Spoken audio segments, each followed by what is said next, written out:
Hola y bienvenidos a la cuarta clase del curso de desarrollo web con HTML y CSS, desarrollo web básico. En esta clase vamos a, por fin, hacer la introducción a CSS, que ya se ha hablado, ya ha salido por ahí el nombre en clases anteriores, como por ejemplo en la introducción de HTML, cuando hablamos sobre la etiqueta de imágenes. Y lo que vamos a ver en esta clase es muy fácil, vamos a hacer una explicación breve de lo que es CSS. Vamos a ver cómo linkearlo con el HTML, porque no sirve de nada tener un archivo CSS si no se puede comunicar con nuestra página web. Y vamos a ver temas como la jerarquía, los selectores y algunos atributos básicos, y vamos a ir profundizando más en atributos que se pueden modificar en la próxima clase. Para empezar, vamos a explicar qué es CSS. El CSS es un lenguaje de estilos en cascada. Literalmente eso significa Cascade Style Sheet. Eso es lo que significa CSS por sus siglas en inglés. ¿Qué quiere decir que es un lenguaje de estilos en cascada? Pues la parte de estilos es bastante autoexplicativa. Te permite estilizar como tú quieras tu HTML. Puedes hacerlo o de cualquier color, puedes estructurarlo de formas distintas, ponerlo de formas bonitas, todo lo que tú quieres. ¿Y qué es en cascada? Significa que se va a ir ejecutando de arriba hacia abajo. O sea, desde la línea más alta hasta la línea más baja. O sea, desde arriba hasta abajo. Así como quien lee un guión de una película, lo mismo. Ahora, eso no siempre se comporta así por temas de jerarquía que lo vamos a explicar en un ratito. Pero primero vamos a hacer un archivo CSS y vamos a ver cómo se comunica con nuestro index. Que acá tengo un index preparado que, por cierto, no lo he hablado hasta ahora. Esta es la forma en la que se comenta en HTML. Los comentarios son simplemente líneas de código que, en este caso, el navegador, en otros lenguajes, el computador, van a ignorar. Lo tengo comentado porque esto lo vamos a utilizar más adelante en la clase. Vamos a empezar primero con este div. Así que lo tengo acá y lo tengo abierto. Como se ve, no se tiene nada. Vamos a empezar haciendo que se pueda comunicar con nuestro CSS. Para eso vamos a utilizar una nueva etiqueta, que es la etiqueta link. Acá lo tiene prehecho, pero vamos a ir explicándolo poco a poco. Link tiene dos atributos obligatorios, que son el href, es 100% obligatorio, y rel, que te dice qué estás linkeando, qué es lo que estás linkeando. Y vamos a empezar desde el principio. ¿Qué es un link?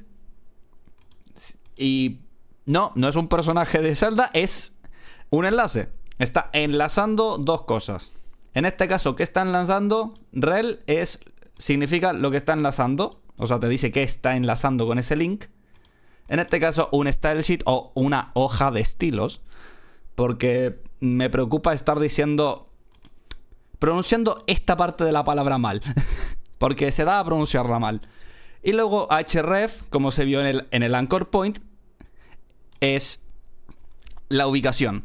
En este caso, la ubicación es styles.css. Ahora, puede ser que tú tengas los estilos en una carpeta llamada estilos, por ejemplo.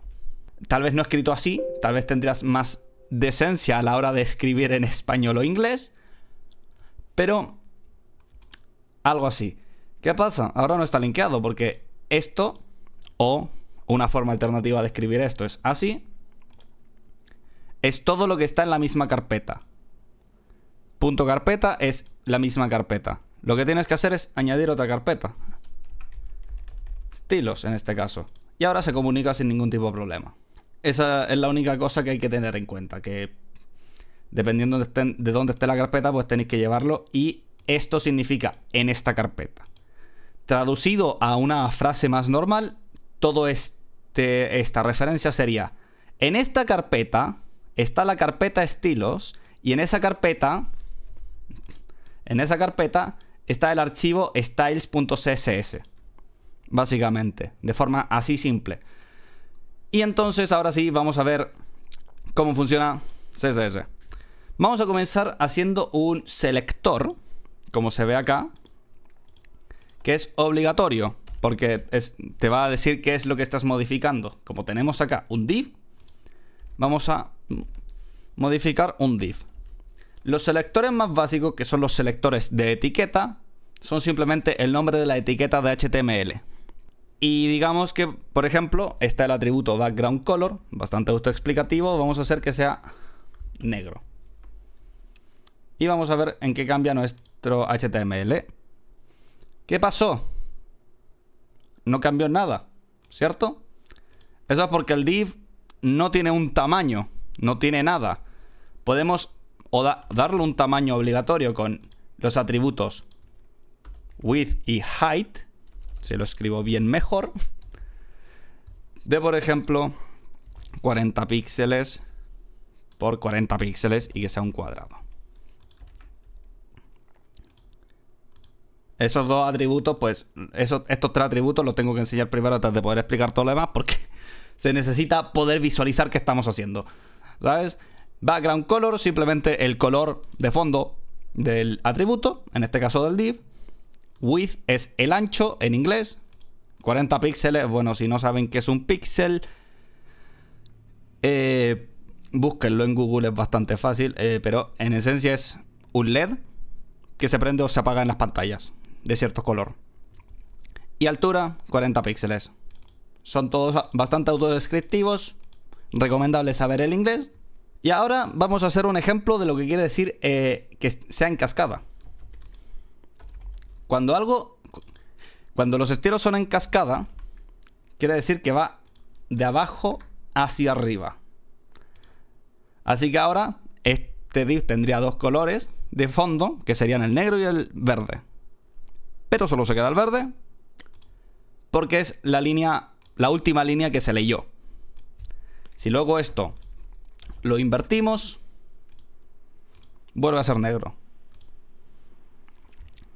Es así de simple. Eso es la parte de cascada de CSS, que va de arriba hacia abajo. Luego, como se ve acá, hay cierta cosa llamada jerarquía, basada principalmente en los selectores. La jerarquía más básica es esa, la de arriba hacia abajo por cascada. Pero luego, si aprecian, le di a todos los div una clase y una ID. ¿Por qué? Porque se puede modificar cada atributo a través de una clase o una ID. La clase es más importante que el selector nativo y la ID es más importante que la clase. ¿Qué quiere decir eso? Que por mucho que tú pongas acá arriba la clase y se haya leído por último pues una línea del selector nativo, de la etiqueta nativa, se va a ejecutar el de la clase. La forma de llamar a una clase, o sea, de editar específicamente una clase, es poniéndole un punto antes. Eso sí de simple. Ahora, según esto, por cascada debería ser negro, pero como expliqué, por jerarquía va a ser verde, porque se le da prioridad a las clases antes que a las etiquetas nativas. Pero a las IDs se les da aún más prioridad, así que podemos hacer que sea, en vez de negro, rojo. Y de hecho ahí salió un pequeño spoiler que es el important. Pero eso en un segundo. Como se ve, la ID, por mucho que es lo primero que se lee en la cascada y no debería ejecutarse, como se le da más prioridad a la ID que a todo lo demás, el div es rojo. Luego hay otras dos cosas que son más importantes aún dentro del CSS, pero se les suelen considerar malas prácticas porque son menos editables. Uno de ellos es el atributo style. Y acá si tú quieres, puedes ponerle background color yellow. Y eso es más importante que todo lo demás. Casi ni se ve ahí, pero confíen en mí, es amarillo. Ahí. Y luego está el capo de los capos, el que a todos le hacen caso, que es el important. Esto, idealmente, no se va a usar jamás, pero es bueno saber que existe. Esto es lo más importante en CSS. No importa a quién le preguntes, no importa si tienes una ID, una clase, un div. Vamos a hacer que esto sea, yo que sé, azul. Si no le importan. Da igual, tienes una ID, tiene mayor jerarquía que la nativo. Tienes una clase que tiene mayor jerarquía que lo nativo. Tienes un style acá que tiene más jerarquía que todo acá junto. Tienes dentro del mismo editor otro color después, lo cual debería sobreescribir este. Pero como este tiene un important, se va a ver verde. Sin importar nada. El important no se puede sobreescribir. No puede cambiarse nunca. Jamás se va a cambiar el important. El important es inamovible. Y es justamente ese el motivo por el que casi nunca se usa. Porque tú nunca sabes cuándo vas a querer mover algo. Pero bueno, con eso ya sería todo la parte de jerarquías y de selectores. Los selectores básicos pues son estos. Los más básicos son simplemente estos. Luego hay otro que está el hover, ¿sabes? Que también se usa mucho. Que es el único como más complejo que voy a enseñar en esta clase. Que simplemente... eso es lo que hace el hover. Esto se usa para botones, para links y ya está. O sea, tipo el uso básico. Hay muchos más usos. Si quieres, puedes usarlo para lo que tú quieras, pero esos son como los dos usos más comunes. Botones y links. Por ejemplo, estos botones, ¿sabes? Cuando le hago hover, se pone ese fondo redondeado distinto. Y listo, esos serían la jerarquía, todos los selectores básicos. Vamos a ver unos atributos y ver qué editan. Por ejemplo, ya que estamos hablando del botón dentro de Google, vamos a ver el border. Y el border radius. El border es una conjunción de muchos otros atributos, que son el border width, que es el grueso del borde, que es lo primero que se le da. El tipo de borde, el más común es solid, y el color del borde.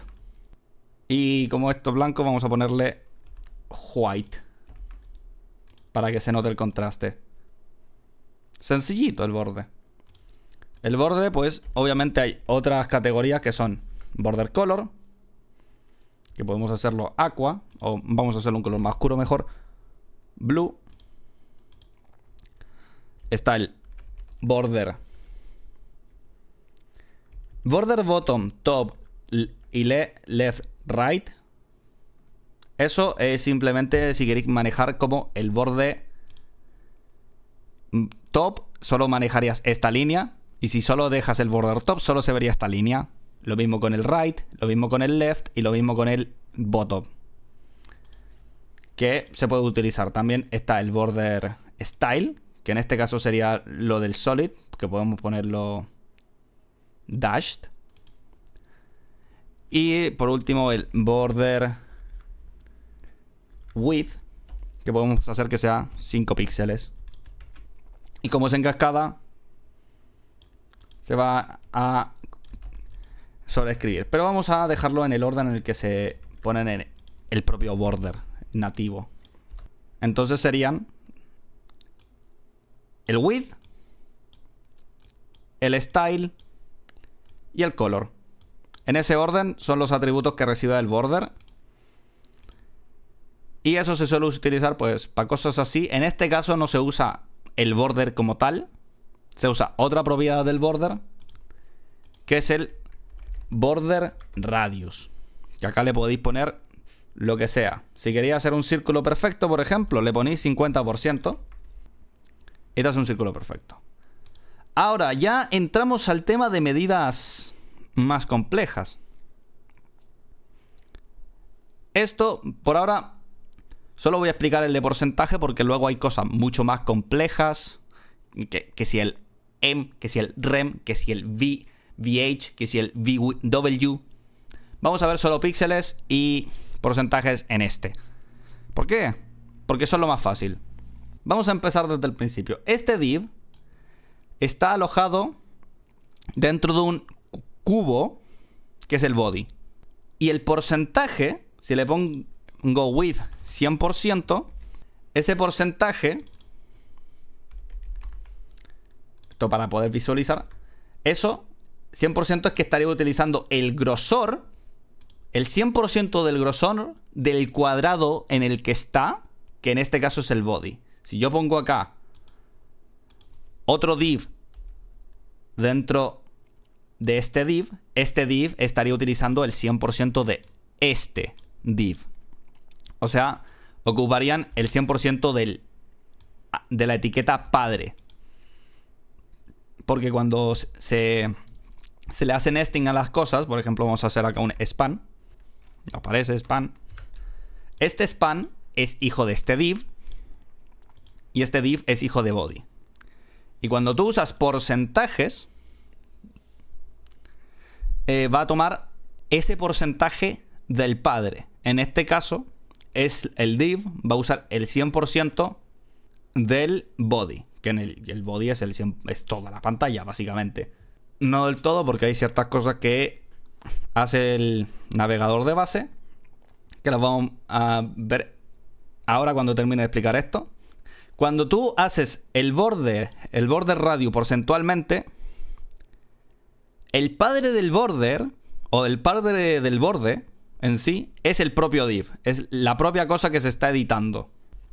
Y entonces, cuando tú haces que el border radio sea 50%, va a utilizar el 50% del lado. O sea, va a tomar un lado y va a redondear al 50% una esquina.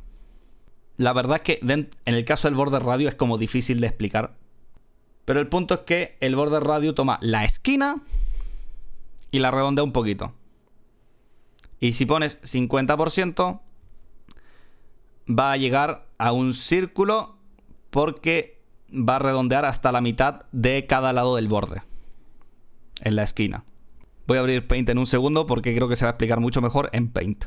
Ya, acá estamos en Paint. Vamos a imaginar que este es un cuadrado perfecto y que yo no acabo de dibujar esto mal con un mouse. ¿Ya? El border radius, de hecho hay un cuadrado acá. ¿Por qué no usé esto? El border radius lo que hace es tomar esta esquinita y la redondea. Eso es bastante obvio, lo que vamos a ver prácticamente en Google.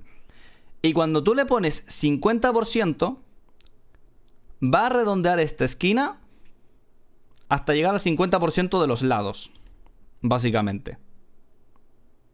O sea, hasta donde están estas dos intersecciones acá.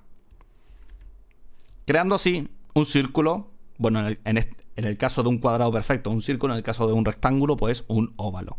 Y eso sería como lo más fácil, la forma más fácil de entender el border radius. Otros atributos muy importantes, vamos a volver esto a 40 píxeles. Otros atributos muy importantes son el margin y el padding. Pero para eso primero vamos a entrar a la teoría de cuadrados o cuadraditos o cubitos, que ya lo he dicho más de una vez. Vamos a recargar esto y vamos a inspeccionar el elemento. Y como queda mucho espacio, acá tenemos tremenda pantalla para trabajar. Esto es el cuadradito.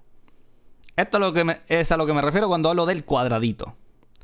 Vamos a dejar esto sin bordes raros de ningún tipo y vamos a hacerlo que sea un poquito más grande a 100 píxeles con 100 píxeles para que sea mucho más visible. Ya. Este es nuestro cubito. Cada cosa tiene 4 atributos internos, 4 secciones. Todas las cosas tienen esas 4 secciones, que son el contenido en sí, que se remarca en azul. Como se ve, todo ahí se remarca en azul. para verlo más claro, vamos a ponerla acá white. El contenido es lo que se remarca en azul. El padding ahora no se ve, es empujar todo más hacia adentro, darle más espacio para respirar. El border es el borde del cuadrado, lo que acabamos de editar hace un minuto. Y el margin es qué tan alejado está de lo demás. Y para visualizar esto mejor, vamos a utilizar estos divs que tenía acá preparado. Entonces vamos a comentar esto muy rápido.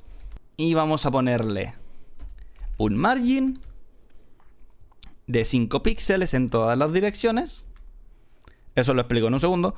Y padding de 5 píxeles en todas las direcciones. Tenemos 4 divs. Y ahí se puede ver, ocupan todo para el lado con el margin.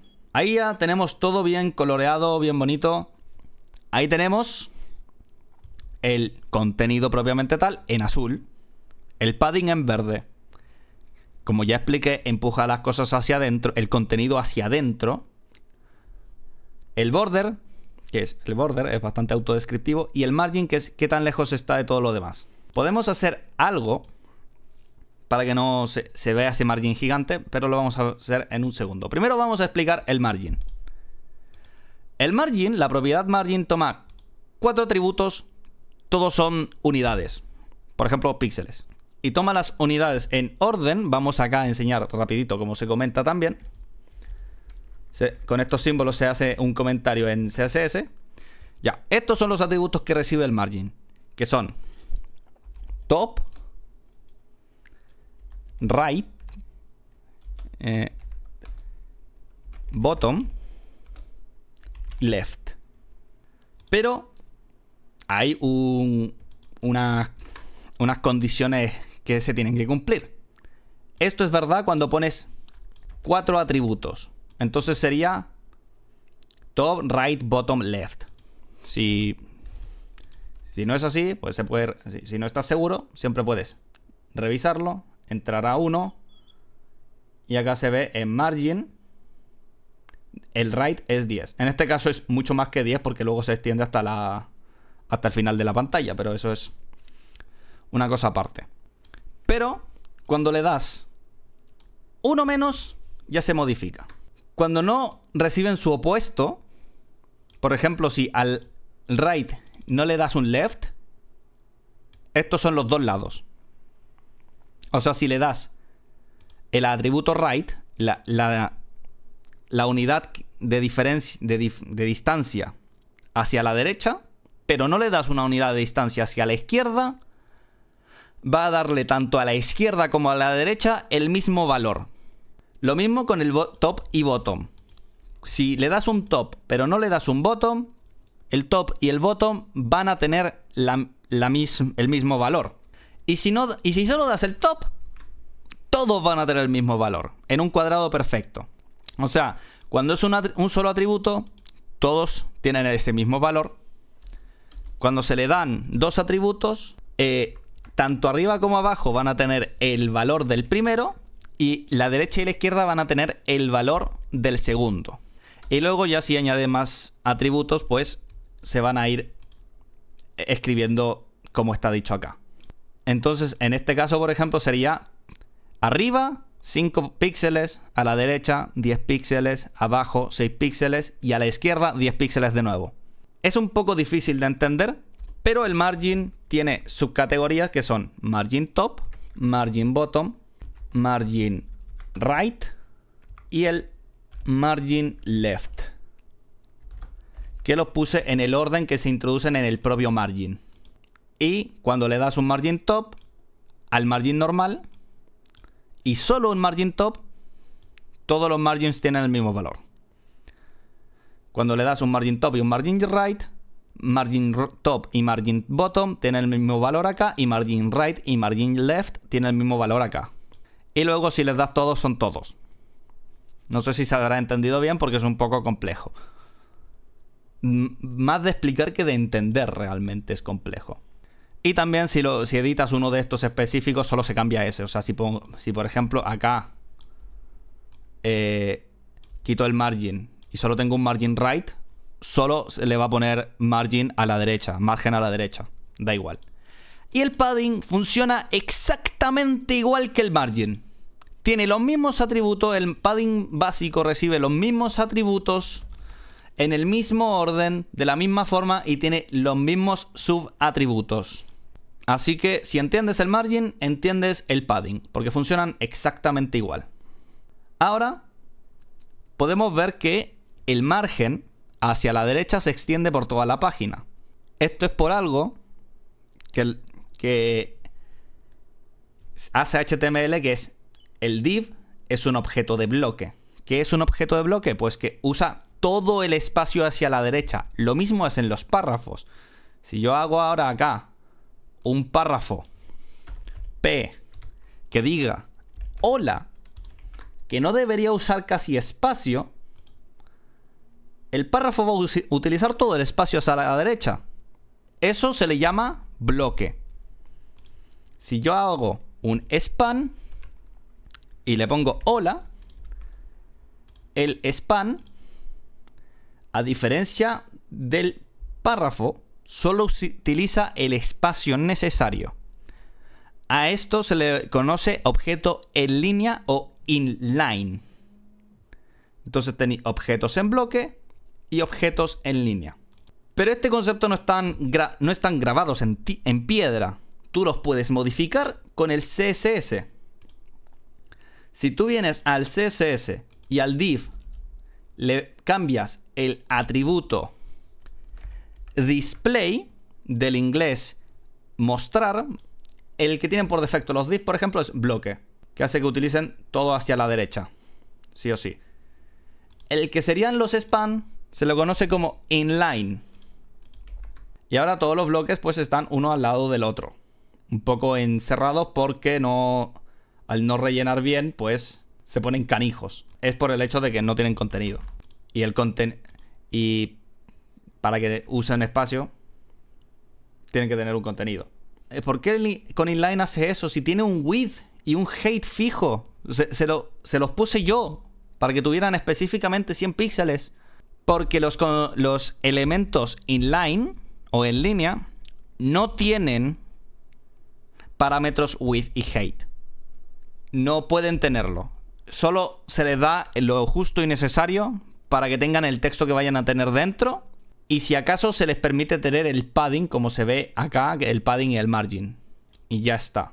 Pero claro, digamos que tú quieres tener los 4 div uno al lado del otro, pero que no se vean así, que tengan estas condiciones, que sean 100%, o sea, sean de dimensiones de 100 píxeles por 100 píxeles. Los que estaban haciendo CSS3 se dieron cuenta de que eso podría ser un problema y crearon los displays mixtos o amalgámicos, que el más común para esto, por lo menos, el más funcional es otro más avanzado que se llama Flexbox, pero el más fácil, el más sencillo y más fácil de entender es el inline block. ¿Qué significa? Que los objetos van a tener comportamiento en línea, como el span, de todos ponerse uno al lado del otro, pero van a tener dimensiones como si fueran un bloque. O sea, se les va a asignar un bloque, pero no van a tomar toda la pantalla, sino solo lo necesario que se diga acá. Luego, si tú quitas el width y el height, da igual que sean inline block o no, van a tomar el mínimo espacio posible, que en este caso es la suma del margen y el padding.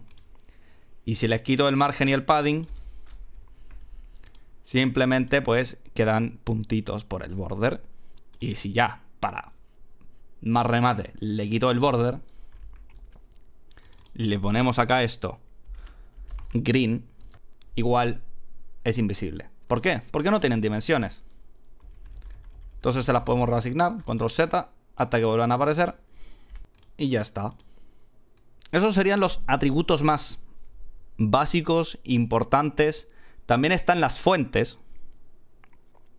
Y hay están los selectores comodín. El selector comodín, por ejemplo, es el asterisco, que se usa para multiplicar en lenguajes de programación. Esto es básicamente todo. Todo el documento index, todo en una. ¿Y recuerdan que antes les dije que los buscadores modifican algunos de estos atributos de base? Pues uno de los principales que modifican es son el margin y el padding. Bueno, no necesariamente los principales, pero sí de los más obvios. ¿Cómo se puede ver?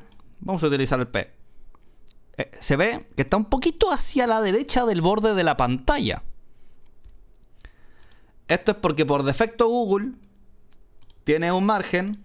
Y eso, ¿cómo se puede sobreescribir para empezar desde cero? En el selector comodín, que es el asterisco que elige todo el HTML, le pones margin 0 y padding 0. ¿Y por qué no margin 0 píxeles o margin 0%?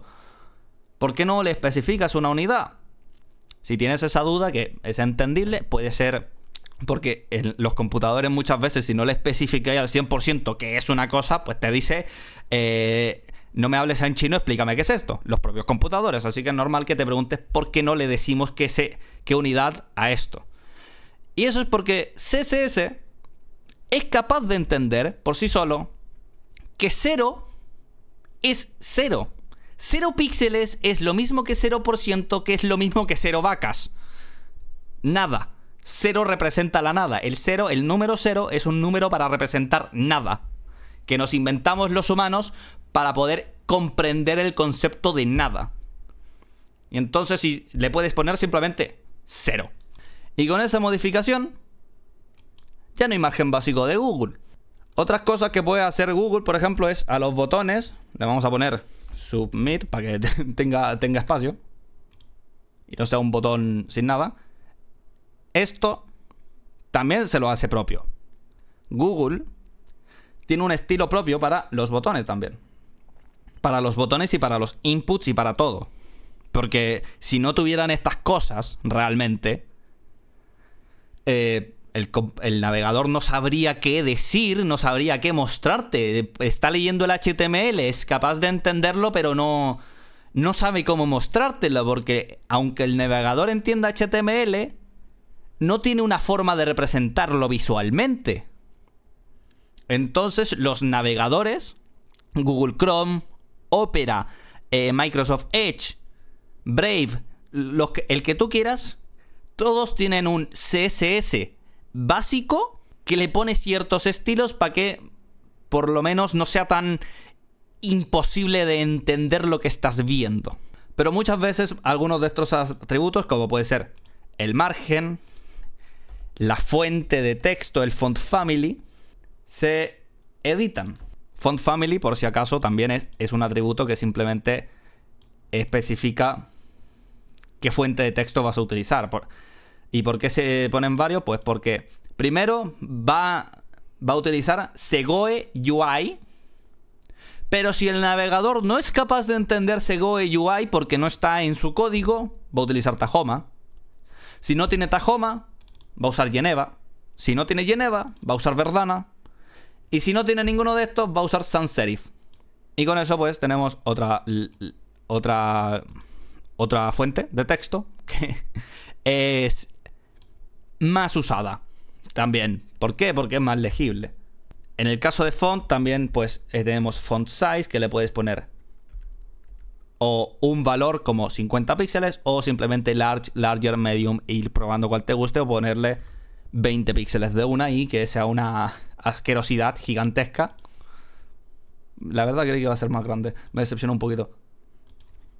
También está el font weight, que es bolder. Bold, por ejemplo. Bold en inglés, el texto es simplemente el texto en negrita. Y hay font style, font display, otras cosas que se pueden ir probando. Pero los principales son size, family y weight. Por ejemplo, si quieren hacer un blog o una página de noticias, esos serían los que más se van a utilizar porque van a hacer texto que va a ser en negrita, porque hay que remarcarlo, texto que no va a ser en negrita, texto que va a ser más grande, los títulos, porque a veces tú quieres editar el font size de los H1 para que sea más grande, más pequeño, cosas así. Pues eso sería una introducción bastante básica a CSS. Vamos a profundizar más con el tiempo en la siguiente clase, en la que vamos a por fin estilizar el formulario de registro que hicimos en la clase anterior. Vamos a hacerlo como mínimo más legible. Como verdadero mínimo que sea más legible. O sea, que sea más bonito de ver, porque así a solas es horrible de ver. Pero sí, nos vemos en la siguiente clase. Hasta luego.